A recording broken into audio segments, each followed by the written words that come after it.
আজকে আমরা জানব হযরত ফাতিমা রাদিয়াল্লাহু আনহার ইন্তেকালের হৃদয় বিদারক কাহিনী। উপকথার আরও একটি নতুন ভিডিওতে আপনাদের স্বাগতম। ইসলামের ইতিহাসে সবচেয়ে বেদনাদায়ক অধ্যায়গুলোর একটি প্রিয়নবী হযরত মুহাম্মদ সাল্লাল্লাহু আলাইহি ওয়াসাল্লামের কন্যা, জান্নাতের নারীদের সর্দার হযরত ফাতিমা রাদিয়াল্লাহু আনহার ইন্তেকাল। রাসূলুল্লাহ সাল্লাল্লাহু আলাইহি ওয়াসাল্লামের ওফাতের পর ফাতিমা রাদিয়াল্লাহু আনহা যেন হাসতেই ভুলে গিয়েছিলেন। বাবার শূন্যতা, হৃদয়ের গভীর যন্ত্রণা সব মিলিয়ে তিনি ভেতরে ভেতরে ভেঙে পড়েন।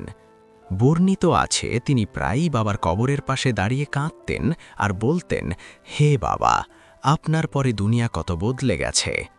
শারীরিক অসুস্থতা দিন দিন বাড়তে থাকে। তিনি বুঝতে পেরেছিলেন তার বিদায়ের সময় খুব কাছেই।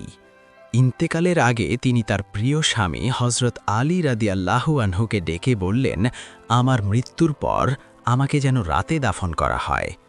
ইসলামী ইতিহাস অনুযায়ী রাসূল সাল্লাল্লাহু আলাইহি ওয়াসাল্লামের ওফাতের মাত্র ৭৫ থেকে ৯৫ দিনের মধ্যেই হযরত ফাতিমা রাদিয়াল্লাহু আনহা এই দুনিয়া ছেড়ে চলে যান।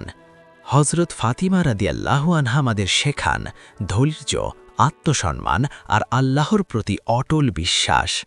আল্লাহ আমাদের সবাইকে এই মহান নারীর আদর্শে জীবন গড়ার তৌফিক দান করুন। আমিন। ভিডিও ভালো লাগলে লাইক, কমেন্ট আর সাবস্ক্রাইব করতে ভুলবেন না।